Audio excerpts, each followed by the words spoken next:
Hello students, welcome to all. मी प्रतीक कुमार स्वागत करतो तुम्हा सर्वांचं पुन्हा एकदा एवॉनायसच्या युट्यूब प्लॅटफॉर्मवरती. आजचा विषय खूप महत्वाचा आहे. महत्वाचा याकरता कारण जेव्हा आपण $1 किंमत 40 ते 50 रुपयाच्या घरात जेव्हा जात होती तेव्हा ही न्यूज ऐकूनच आपल्याला धक्का बसायचा, परंतु आज त्याच एका डॉलरची किंमत ही 96 रुपयाच्या वर गेलेली आहे. आणि याचाच अर्थ काय, तर रुपया हा घसरलेला आहे आणि ही इतिहासातील सर्वात मोठी घसरण आपल्याला त्या ठिकाणी दिसून येतोय. यामुळे काय होतं की डॉलर अधिक मजबूत होतो आणि याचा एकूणच परिणाम रुपया घसरण्याचा भारतीय अर्थव्यवस्थेवर होताना दिसून येतो. सो नेमका हा रुपया का घसरतोय, याची नेमकी कारणं काय आहे, त्याचा परिणाम सामान्य नागरिकांवर आणि मार्केटवर काय होणार आहे, याच्या मागचं अर्थशास्त्र, याच्या मागचं गणित काय असतं, हे आपण सर्व या व्हिडिओच्या माध्यमातून समजून घेणार आहोत. रुपया थांबता थांबेना, रुपया घसरतोय, डॉलर मजबूत होतोय आणि अर्थव्यवस्थेवर परिणाम होतोय. पण तत्पूर्वी तुम्ही जर राज्यसेवेसाठी तयारी करत असाल तर उत्तर लेखन झिरो टू हिरो हे अतिशय महत्वाचं पुस्तक आहे. तुम्हाला माहित आहे राज्यसेवेसाठी आन्सर रायटिंग खूप महत्वाचा भाग आहे. त्याच अनुषंगाने हे पुस्तक लिहिण्यात आलेलं आहे, मार्केटमध्ये अवेलेबल आहे, खरेदी करून घेऊ शकता.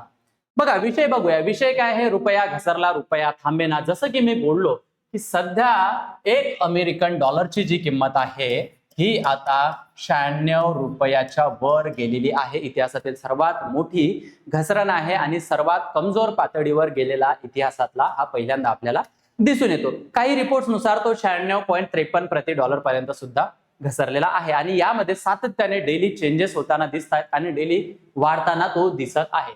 आता तुम्हाला जर माहित असेल तर 2014 मध्ये हा जो रुपया आहे तो 60 रुपये म्हणजे $1 इज इक्वल्स टू 60 रुपीज आपल्याला पाहायला मिळत होता.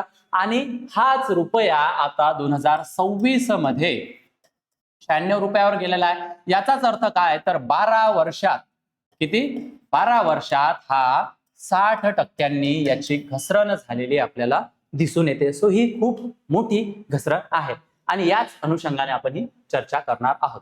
बघा हा जो रुपया आहे हा मग याची रुपया घसरण्याची कारण काय, तुम्हाला जर वाटत असेल की युद्धजन्य परिस्थिती तयार झालेली होती आणि त्यामुळेच रुपया घसरतोय, तर असं हे एकमेव कारण नाही. कारण जे नोव्हेंबर महिन्यात या रुपयाची जी किंमत होती ती 89 रुपये आपल्याला पाहायला मिळत होती. $1 इज इक्वल्स टू 89 रुपीज. मग असं वाटत होतं की आरबीआय या रुपयाला कंट्रोल करेल आणि 90च्या वर हा रुपया जाऊ देणार नाही. परंतु डिसेंबर मध्ये आपल्याला परत न्यूज येते की डिसेंबर मध्ये या रुपयाने 90 सुद्धा क्रॉस केलेले असतात. म्हणजे डॉलरच्या किमतीत हा रुपया काय आहे, घसरलेला मग आपल्याला दिसून येतो.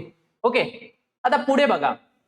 मग भारतासाठी ही आर्थिक धोक्याची घंटा आहे का? सो निश्चितच याचं उत्तर आहे यस. कारण काय आहे, तर इतिहासातील सर्वात मोठी जर कमजोर पातळीवर हा रुपया गेलेला असेल सो याचा इम्पॅक्ट इकॉनॉमीवर होत असतो. सो आर्थिक धोका तर आपल्यासाठी तयार झालेलाच आहे. सोबत यामुळे काय होतात, ऑटोमॅटिकली महागाई वाढून जाते, महागाईचा दबाव त्या ठिकाणी निर्माण होतो.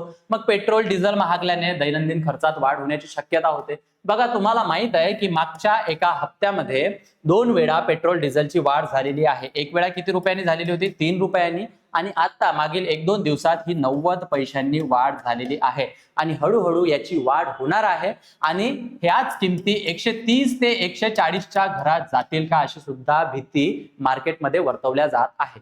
पुढे काय आहे, तर ऑइलचे जे शॉक्स बसलेले आहे. जेव्हा आपण क्रूड ऑइल आयात करत असतो, कच्चं तेल आयात करत असतो, ते आपण बाहेर देशातून आयात करतो आणि जवळपास 85% आसपास हे क्रूड ऑइल आयात करत असतो. सो याचं जे पेमेंट्स आहे ते आपल्याला डॉलरमध्ये करावं लागतं आणि यामुळे आयातीचा दबाव एक प्रकारे मग भारताच्या अर्थव्यवस्थेवर तयार होतोय. ठीक आहे, मग अजून काय आहे, तर इकॉनॉमी अंडर प्रेशर मध्ये आहे का? सो यस, याचं उत्तर सुद्धा होच आहे. कारण जागतिक तणाव आणि बाजारातील भीतीमुळे अर्थव्यवस्थेवर दबाव वाढत आहे आणि जे काही इन्व्हेस्टर्स लोक आहेत ती मार्केटमधून आपला पैसा घेत आहे. जेव्हा ते येत असतात तर डॉलर सोबत घेऊन येत असतात आणि त्यांनी जर मग पैसा काढून घेतला तर मार्केट आपल्याला थोडंसं दबावाखाली दिसून येतं आणि त्याचा तणाव त्यावर निर्माण झालेला दिसून येतो. मग आता तुमच्या मनामध्ये प्रश्न आलेला असेल की नेमका हा रुपया घसरतो हे ठीक आहे, पण याच्या मागची नेमकी कारणं काय आहेत?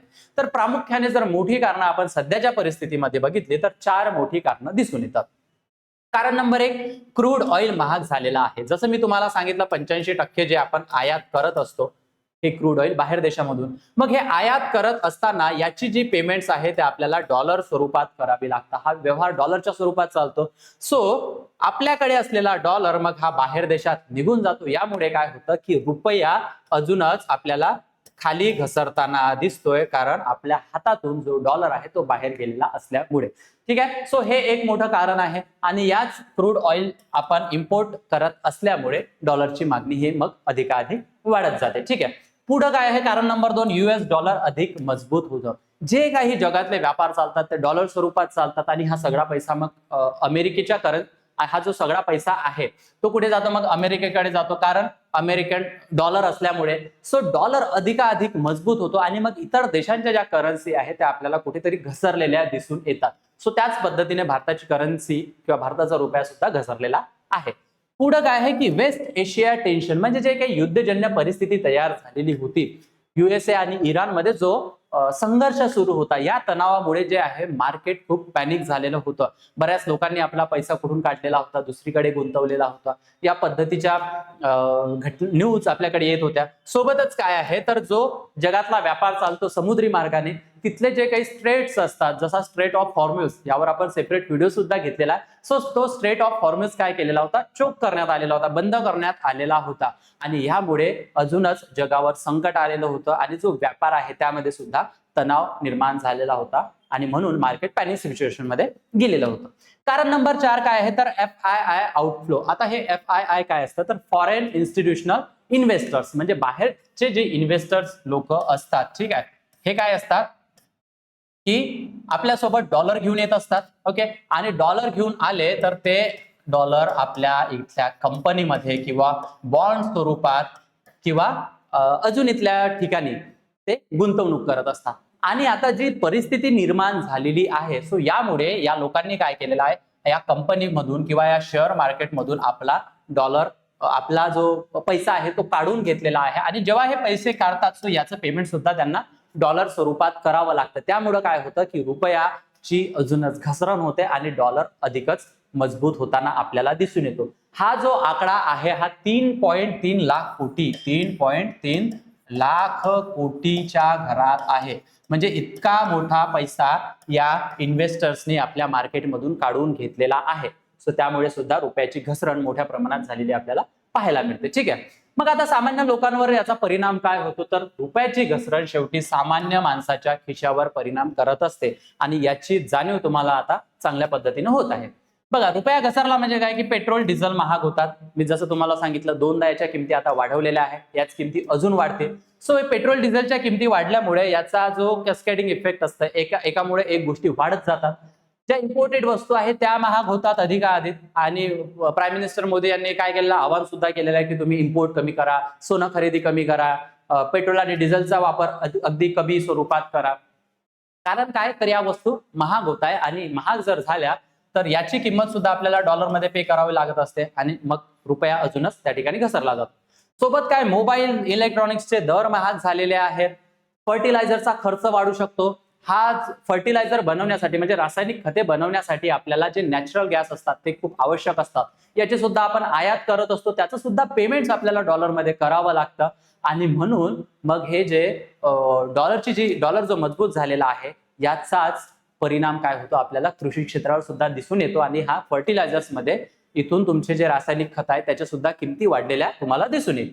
आणि इन्फ्लेशन वाढण्याचा धोका मग तुमच्या खाण्यापिण्याच्या वस्तूपासून असू दे, दूध असू दे, मार्केट, भाजीपाला, ज्या काही गोष्टी आहे या सर्व पद्धतीने तुमच्यावर परिणाम करताना दिसून येतं.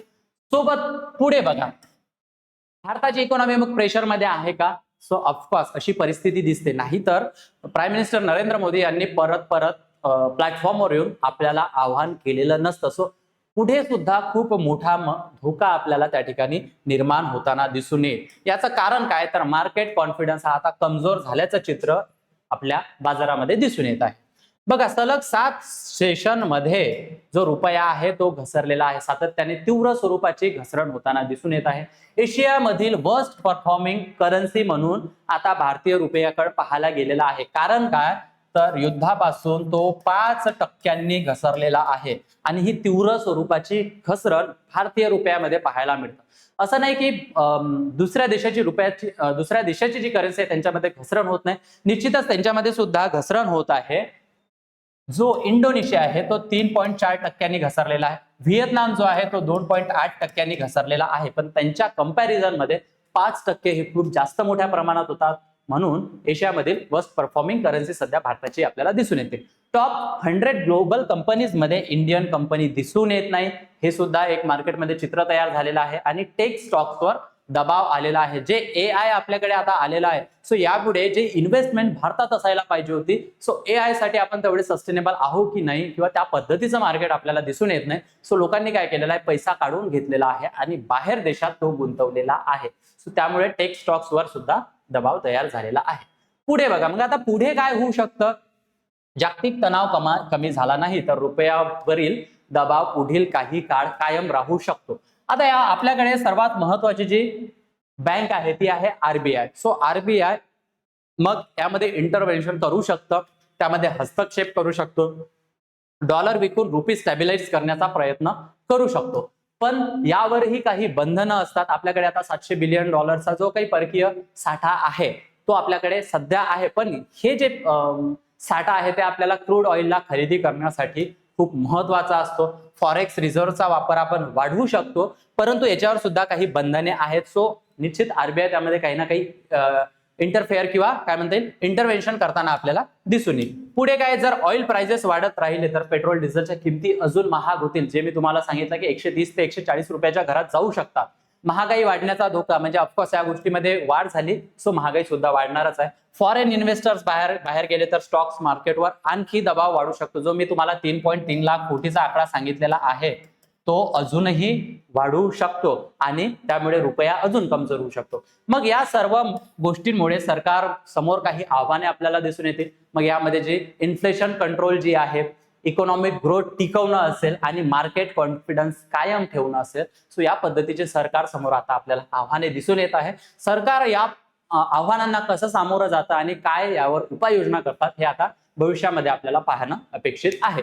तुमच्यासाठी एक प्रश्न ठेवलेला आहे, फॉरेन इन्स्टिट्यूशनल इन्व्हेस्टर भारतातून जेव्हा पैसा काढतात तेव्हा काय होतं? रुपया मजबूत होतो, डॉलरची मागणी कमी होते, रुपयावर दबाव वाढतो की एक्सपोर्ट थांबतो? या सर्व तुम्हाला याचं उत्तर काय वाटतं मला कॉमेंट सेक्शन मध्ये द्यायचं आहे. आय होप की तुम्हाला हा टॉपिक समजला असेल आणि याची कारणे काय आहेत आणि याचा परिणाम कशा पद्धतीने होतो तुम्हाला अंडरस्टँड झालेलं असेल. आणि तुम्ही जर राज्यसभेसाठी तयारी करत असाल तर आम्ही समर्पण नावाची बॅच लॉन्च केलेली आहे, जी 29,999 रुपये इतक्या माफक दरात अवेलेबल आहे. लाईव्ह प्लस रेकॉर्डेड स्वरूपाची ही बॅच आहे. याची वैशिष्ट्ये काय तर प्रिलिम्स प्लस मेन्स कॉम्प्रिहेन्सिव्हली कव्हर केल्या जाणार आहे. लाईफ टाइम व्हॅलिडिटी, जोपर्यंत तुमचं सिलेक्शन नाही तोपर्यंत त्याची व्हॅलिडिटी असणार आहे. Basic to advance NCERT coverage, answer writing practice, PYQ analysis, study notes, test series plus 1-to-1 mentorship सुद्धा तुम्हाला अवेलेबल असणार आहे. तुम्हाला डिस्काउंट हवं असेल तर माझा कुपन कोड यूज करायचा आहे प्रतीक सर म्हणून आणि तुम्हाला योग्य ते डिस्काउंट देईल. मी माझा नंबर तुमच्याशी शेअर करत आहे. तुम्हाला काही प्रॉब्लेम्स असतील, काही क्वेरीज असतील, गायडन्स हवा असेल, सिलेबस हवा असेल तर मला निसंकोचपणे कॉल किंवा मेसेज करू शकता. A1IS ऍप्लिकेशन डाउनलोड करायला विसरायचं नाही आहे. ऍप स्टोअर आणि गुगल प्ले स्टोअरला अवेलेबल आहे, ज्यामध्ये हा notes, NCERT, state books, current affairs, mind map, syllabus, quiz, अजूनही इतर गोष्टी.